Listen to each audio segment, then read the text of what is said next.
I was standing in the packed conference room as my supervisor, Marla Briggs, slid the promotion packet away from me. She actually pulled it out of my hands while saying loud enough for the whole department to hear, "We all know Harper isn't leadership material." Before I could even breathe, my parents stepped forward. I didn't even know they were coming. I hadn't invited them. I hadn't told them about this meeting.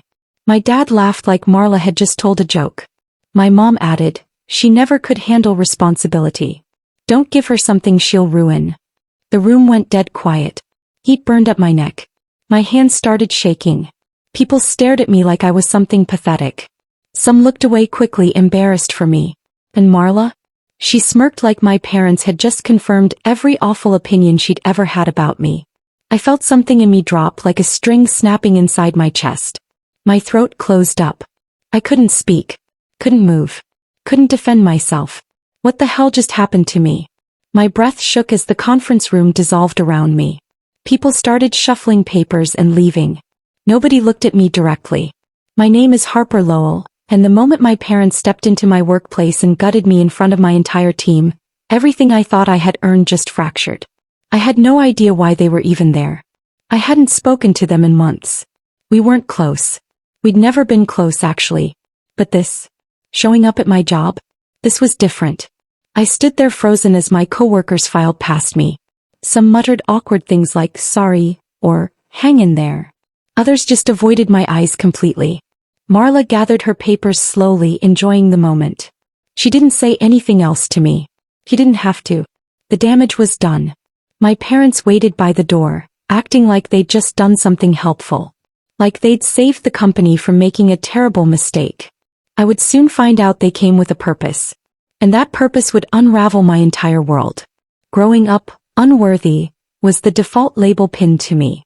It wasn't something anyone said directly most of the time. It was in the silences. The sighs. The way they looked past me instead of at me. Other kids got encouragement when they tried new things. I got "don't embarrass us" before every school event. When I wanted to apply to art school after high school, my parents told me I wasn't exceptional enough to waste tuition on. Those were my mom's exact words. I still remembered the way she said it, casual, like she was commenting on the weather. My dad just nodded in agreement. "Be realistic, Harper. You're not special." So I learned to survive without them. I got a part-time job. Paid for community college myself. Found a tiny apartment with 2 roommates who barely spoke to me. Independence felt good at first. Like freedom. But it didn't erase the sting. It only buried it deeper, where it sat heavy in my chest for years. I clawed my way into a junior position at Aspen and Finch Marketing 3 years ago. It was a medium-sized firm with worn carpets and 2 bright fluorescent lights that buzzed constantly. The pay wasn't amazing, but it was steady. The work was interesting. I got to help with campaigns, write copy, design materials. It felt like I was finally building something of my own. I worked harder than anyone else. Late nights. Early mornings. I carried projects other people dropped. When someone called in sick, I covered their work. When deadlines got tight, I stayed until the office was empty and dark. My coworkers started to notice. They'd thank me, buy me coffee, include me in lunch plans. For the first time in my life, I felt like I belonged somewhere. I thought maybe I'd found my place. Somewhere my effort actually mattered. Then Marla arrived and everything changed. She was hired as the new senior marketing manager, brought in from some fancy agency in the city. She had perfect eyeliner, perfect confidence, and perfect contempt for people she decided weren't worth her time. Marla Briggs swept in with her designer bags and sharp suits. She looked like she belonged on a magazine cover, not in our humble office with its coffee-stained carpets. She chose favorites immediately. I was not one of them. She called me quiet type, behind-the-scenes girl, support staff, even though we were supposed to be equals. I had the same job title as the people she took to lunch and praised in meetings. Every comment was a tiny push downward. "Harper, this is fine, but let's have someone else present it. Harper handles the boring stuff well. Harper's not really a people person." It was subtle enough that I couldn't complain without sounding sensitive. But it was constant. Relentless. My confidence started to crack. I second-guessed everything. My ideas felt stupid before I even said them out loud. The coworkers who used to include me slowly stopped. They followed Marla's lead. If she didn't value me, why should they? I started eating lunch alone again. Staying late became lonely instead of productive. The office that felt like home started feeling like a trap. Then came the Wardell campaign. It was massive, the kind of project that could elevate someone's career overnight. Wardell was a huge client, a regional restaurant chain looking to rebrand completely. Marla assigned it to her favorite, Kylie. Kylie was young, confident, always laughing at Marla's jokes. They went to happy hour together. Marla called her my star. I wasn't surprised when Kylie got the project. I was used to being overlooked by then. But 2 days later Kylie quit. She got a better offer somewhere else and gave zero notice. Just cleaned out her desk and left. Suddenly the Wardell campaign fell on my desk like a grenade with the pin already pulled. The presentation was in 3 weeks. Nothing was started. The client was expecting brilliance. Marla dropped the files on my desk without ceremony. "Figure it out," she said. "Don't mess this up." I stayed up for nights. Research. Mock-ups. Presentations. Strategy documents. I made it brilliant because I had to. Because failure wasn't an option. The day of the pitch arrived. I was exhausted but proud. My presentation was clean, creative, strategic. I'd put everything into it. I walked into the conference room expecting to present. But Marla was already standing at the front with my slides loaded on the screen. She took my research, my designs, my words and presented them as her own. She didn't change a single thing. She just put her name on it. I sat in that conference room with my heart pounding, watching my work get applauded under someone else's name. The client loved it. The executives praised Marla's vision and creativity. She didn't even look at me.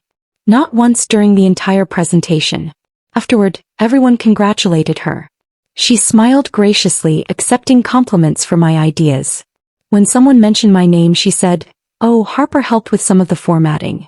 Formatting. 3 weeks of my life reduced to formatting. I left that meeting shaking. Not from anger. From disbelief. How could someone just steal like that?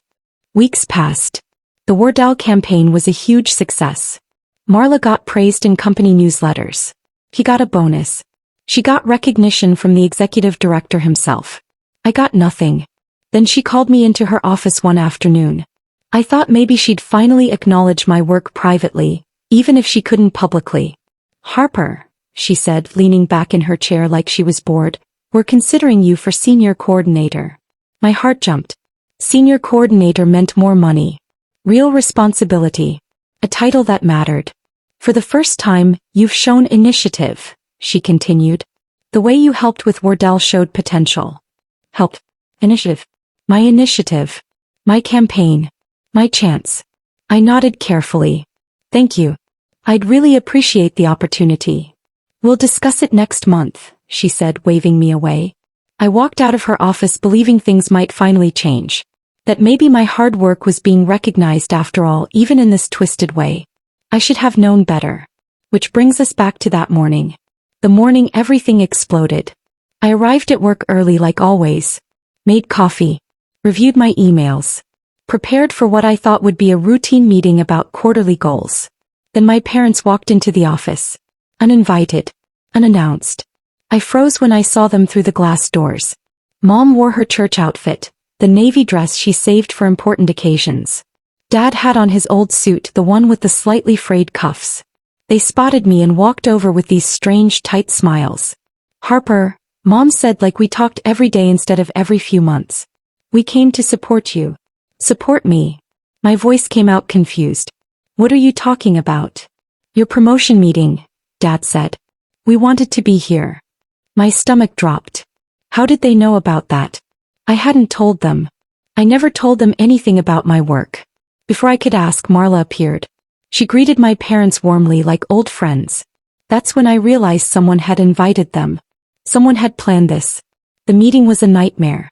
Marla gathered everyone in the conference room. She started talking about team dynamics and leadership qualities. Normal corporate stuff. Then she looked at me. "We were considering Harper for senior coordinator, but after some reflection and outside input, we've decided to hold off."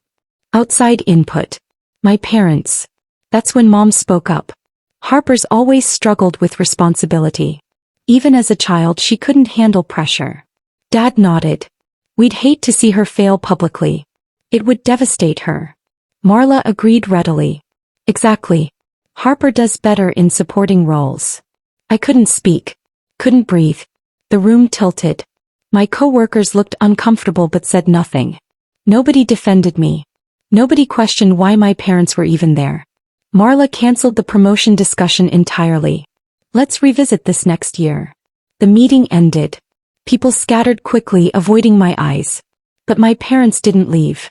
They lingered near the lobby waiting. When I finally walked over, Mom grabbed my arm gently. We need to talk, she said quietly. It's urgent. We moved to a quiet corner of the lobby.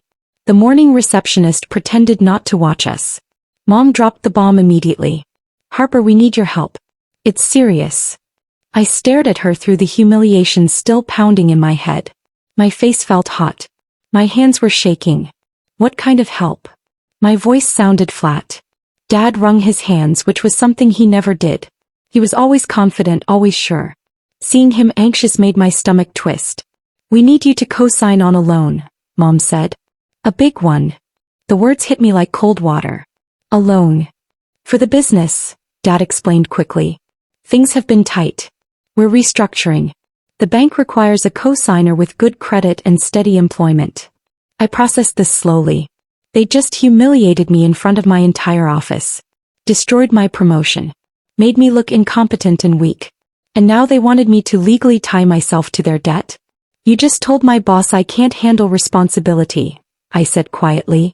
That's different, Mom said dismissively. This is family. My chest froze. Everything went cold and clear. I didn't scream. I didn't cry. I didn't argue or explain or defend myself. I went ice cold inside. Calm. Focused. No, I said softly. We're done here. Mom blinked. What? I said no. I'm not co-signing anything. And we're done. Completely. Dad stepped forward. Harper, be reasonable. We're family. You can't just. I can, I interrupted. My voice stayed level, quiet. And I am. I turned and walked away while they sputtered excuses behind me. Their voices faded as I headed toward the elevators. Something fundamental shifted in that moment. My revenge stopped being emotional and started being strategic. They'd shown me exactly who they were. People who would destroy me publicly to get what they wanted privately. People who saw me as a tool, not a daughter. Fine. If that's how they wanted to play, I could be strategic too. I wouldn't rage. I wouldn't confront. I would simply observe, document, and build. And when the time came, I'd walk away from all of them without looking back. For weeks after that, I said nothing. I showed up to work on time. Did my assignments. Kept my head down. But I watched everything. Marla got sloppy. Success made her careless. She started cutting corners, overworking her favorites until they burned out, approving budgets she didn't understand. I gathered everything quietly. Emails where she took credit for other people's work. Memos with conflicting information. Timelines that didn't match her reports. I wasn't planning to destroy her. I just wanted the truth documented. Just in case. My parents called constantly. I didn't answer. They left voicemails that shifted from demanding to pleading. Dad's business was apparently failing faster than they'd admitted. I deleted the messages without listening to them completely. At night, I updated my resume. Polished my portfolio. Started researching other companies quietly. I'd spent 3 years at Aspen and Finch building my skills. Now it was time to use them somewhere that actually valued me. The anger I'd felt initially faded into something colder. Clearer. I wasn't hurt anymore. I was calculating. I quietly befriended Owen, the numbers guy in accounting. He wasn't flashy or political. Just observant and thorough. We started having coffee together. He'd mention things casually. Payroll issues. Expense reports that didn't match receipts. Budget approvals that seemed rushed. Marla approved 3 vendor payments last month without proper documentation, he said one morning, stirring his coffee. The executive director asked me about it. I listened carefully. What did you tell him? The truth. That I'd requested documentation multiple times but never received it. He looked uncomfortable. She's blaming it on team disorganization. Team disorganization. Of course she was. Do you have records of your requests? I asked. Every email, he confirmed. I nodded slowly. Keep those safe. Owen studied me for a moment. You're gathering evidence, aren't you? Just staying informed, I said carefully. He smiled slightly. Good. Someone should. Marla was mismanaging everything while blaming her team. He thought nobody noticed. But Owen noticed. And now I noticed. And we both had receipts. 2 weeks later, Marla presented quarterly reports to the executive director. But something went wrong. She'd submitted 2 different versions with conflicting numbers. The executive director, Mr. Brennan, noticed immediately. He called a meeting and asked her to explain the discrepancy. Marla blamed team confusion. Said multiple people had submitted different data and she'd compiled it without noticing the errors. Mr. Brennan looked skeptical but nodded. Please correct this and resubmit by Friday. Marla agreed quickly. After the meeting, she stormed back to our department looking furious. She tried to throw me under the bus. Harper was supposed to verify those numbers, she announced to the team. I looked up calmly. I wasn't assigned to that project. Owen was. Owen nodded. I sent you the verified numbers 3 days ago. The email's time-stamped. Marla's face flushed red. She couldn't argue with timestamps. She retreated to her office and slammed the door. Through the glass walls I could see her frantically typing, probably trying to find someone else to blame. But she was sinking herself. I didn't have to push. I just had to watch. A senior position opened at Westbrook Creative, a partner firm across town. They were bigger, more respected with actual room for growth. I applied quietly during my lunch breaks. Used the Wardell campaign samples I'd saved, complete with timestamps proving I'd created them. When they called me for an interview, my heart raced. The interview went better than I'd hoped. The hiring manager, a woman named Patricia, actually listened when I talked. She asked real questions about my creative process, my strategies, my goals. When she asked why I wasn't promoted internally, I kept my answer simple. Office politics, I said. My work was strong, but credit often went elsewhere. Patricia nodded knowingly. We've all been there. Let me be clear. At Westbrook, we value actual contribution, not just who presents well. I left that interview feeling something I hadn't felt in months. Hope. 3 days later they called with a second interview. Then a third. They were seriously considering me. Meanwhile at Aspen and Finch, storm clouds were gathering over Marla. The executives ordered a full departmental audit. Someone had raised concerns about financial irregularities. Owen denied doing it, but I suspected he'd planted seeds. Marla panicked. The confidence that usually radiated from her cracked visibly. She called me into her office at dusk one evening. The office was mostly empty. Her desk was covered in papers, her usually perfect makeup slightly smudged. Harper, she said, her voice shrill, I need you to help me clean this up. I sat down slowly. Clean what up? The audit. These discrepancies. I need someone who knows the files, who can help me organize everything properly. You want my help, I said flatly. Yes. We're a team, right? I've always supported you. Her voice trembled slightly. I met her stare, steady and calm. Yes, I said. I'll help. Relief flooded her face. She didn't realize I meant something very different than she thought. I'd help by telling the truth. The auditors were thorough. They dug through every file, every email, every expense report from the past 18 months. Marla tried to shift blame. First onto Kylie, who was gone and couldn't defend herself. Then onto Owen, but his meticulous receipts disproved everything. Finally she tried to blame me. Harper handled most of the coordination, she told the auditors. If there are errors, it would stem from her work. The lead auditor looked at me. Is that accurate? I opened my laptop and pulled up my documentation folder. Months of saved emails, timestamped files, project assignments. Here are all the projects I was assigned, I said calmly. Each file includes the original assignment email, my completed work and submission confirmation. The auditor reviewed everything. These are very organized. Thank you, I said. Then I pulled up another folder. These are projects Ms. Briggs handled directly. I wasn't involved in these, but I noticed some discrepancies when coordinating schedules. The auditor's eyebrows rose as he reviewed the files. Marla's face went pale. Her voice cracked when she tried to explain. But explanations didn't matter anymore. The evidence was clear. That same week my parents showed up at my apartment. I hadn't given them my new address, but they'd found it somehow. They knocked persistently until I opened the door. Dad looked terrible. Thinner. Gray. Tired in a way I'd never seen before. Mom's voice shook when she spoke. Harper, please. We need to talk about the loan. There's nothing to talk about, I said.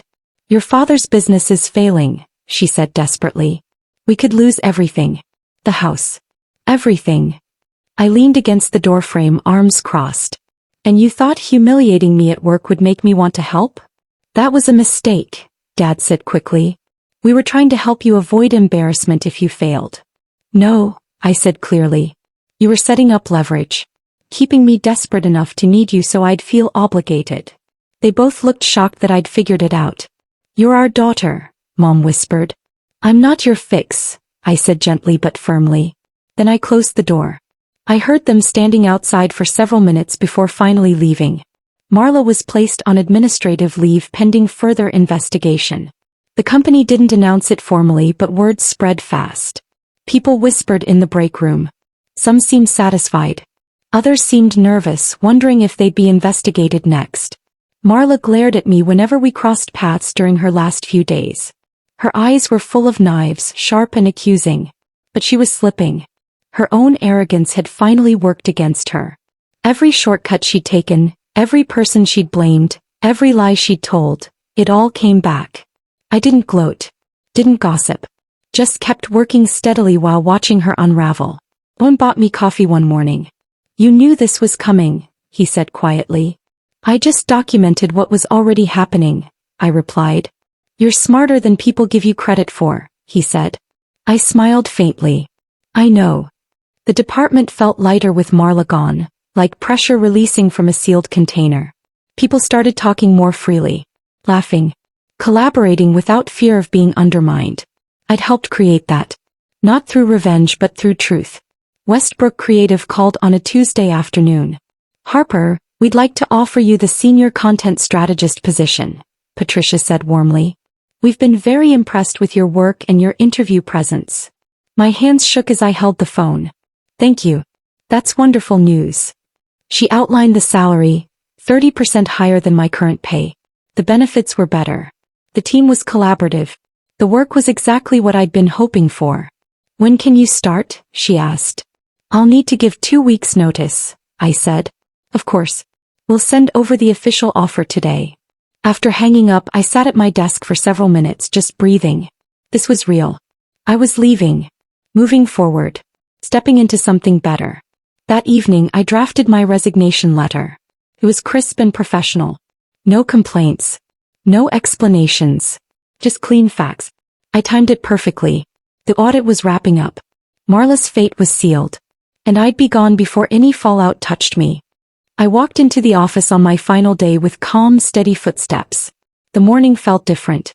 Lighter. Full of possibility. I'd cleaned out my desk the night before. My personal items were already in my car. All that remained was submitting the resignation letter. I walked directly to Mr. Brennan's office. His assistant waved me in. Harper, he greeted. What can I do for you? I handed him the letter. I'm resigning. Today is my last day. He read it carefully. Then read it again. His expression shifted from surprise to something like regret. You were the backbone here, he said quietly. I'm realizing that now. I should have paid more attention sooner. Thank you, I said. I appreciate that. Is there anything we can offer to make you stay?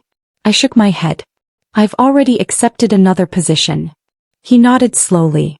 Then I wish you the best. You'll be missed. I smiled once. Thank you. I know. Then I walked out before anyone else could see. Before Marla could witness my smile. Before anyone could make me doubt my decision. 3 weeks after I left, I heard through Owen that Marla was officially terminated. Her mismanagement had cost the company 2 major clients. The Wardell campaign success had been a fluke, my work carrying her reputation. Without me, everything she touched fell apart. Her favorites, the people she'd taken to lunches and promoted, abandoned her quickly. Nobody defended her. Nobody spoke up for her. The team she'd bullied started thriving under new management. Owen got promoted to senior financial analyst. Other overlooked employees finally got recognition. The department transformed into what it should have been all along: collaborative, supportive, honest. Marla's career cratered because she'd underestimated the one person she thought was invisible. The quiet one. The behind-the-scenes girl. The support staff. She'd never bothered to learn what I was actually capable of. Never respected my work enough to realize I was holding things together. And when I left, her house of cards collapsed. I felt satisfaction, not vindication. There's a difference. My parents ended up losing Dad's business 6 months later. The foreclosure notices were public record. I didn't seek the information out, it just reached me through family connections. People whispered. Distant relatives asked why I didn't step in and help. Aunts and uncles suggested I was being selfish. I didn't explain. Didn't justify. Didn't defend my decision. I wasn't cruel. I just refused to keep bleeding for people who only came to me when they needed something. Mom sent one final email.